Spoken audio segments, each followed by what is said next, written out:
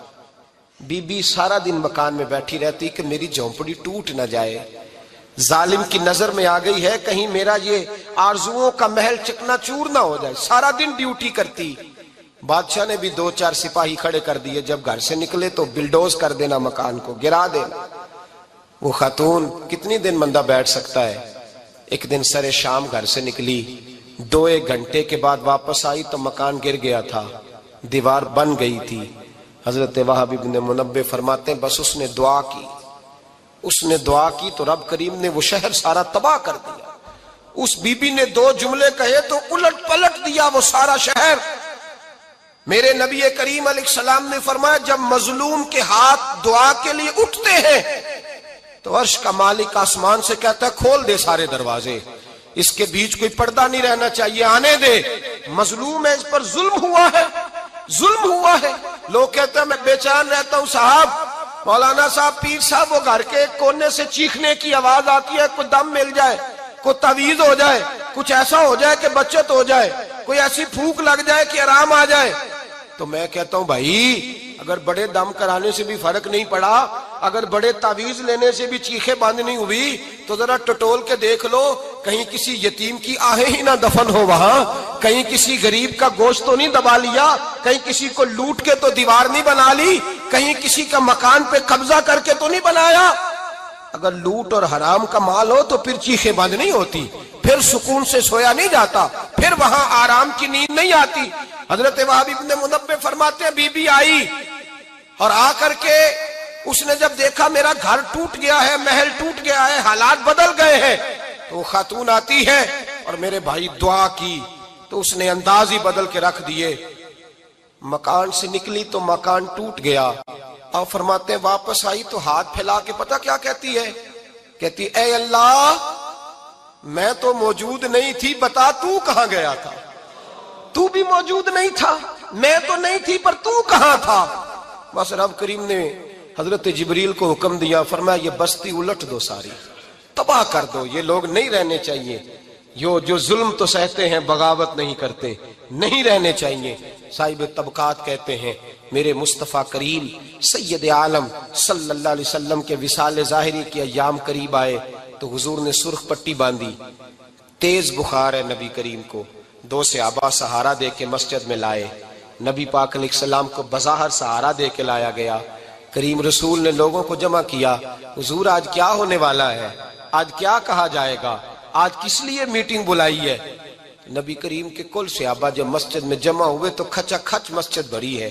وصال ظاہری سے چند یوم پہلے کی بات، نبی پاک نے فرمایا آج تمہیں کوئی جہاد کی ترغیب نہیں دینی، آج کوئی نیا پیغام نہیں دینا، آج تمہیں بتانا ہے کہ رب نے اپنے بندے کو اختیار دیا ہے، چاہے تو دنیا میں رہے، چاہے تو اس کی بارگاہ میں حاضر ہو جائے۔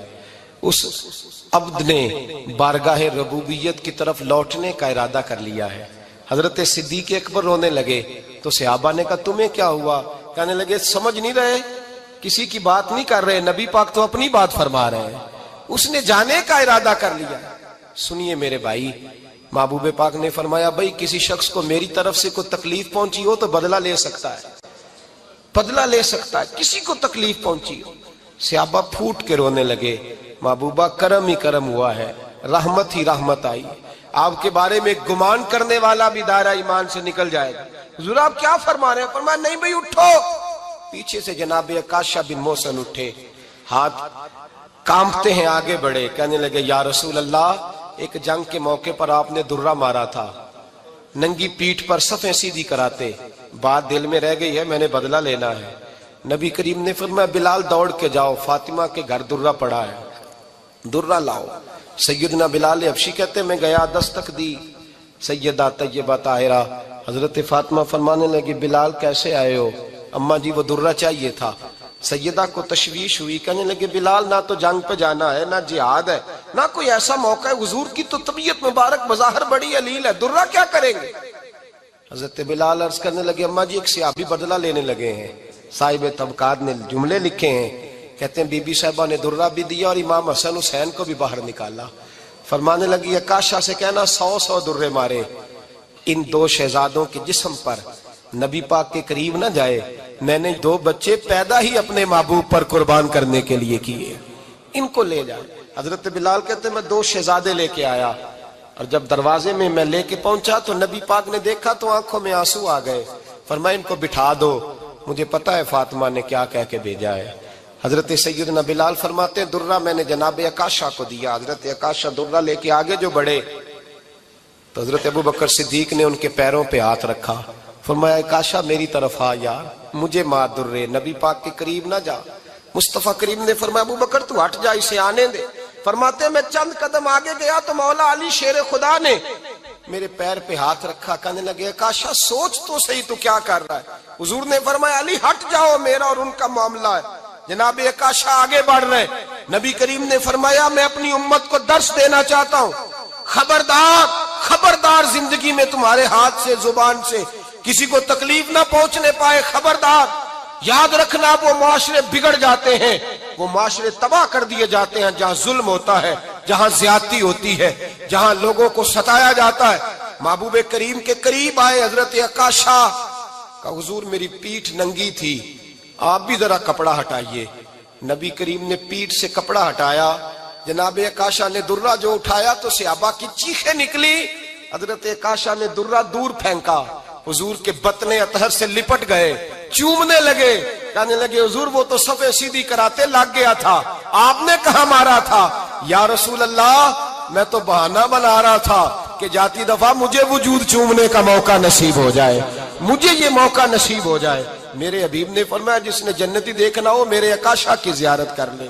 بھائی ظلم کا دروازہ کھلا ہوا ہے اور لوگ بھول جاتے ہیں زیادتی کرتے ہوئے، وہ بہو سے ہی کیوں نہ کریں، وہ اپنے گھر کے بھول جاتے ہیں کہ شاید پوچھنے والا کوئی نہیں، شاید میزان نہیں لگے گا۔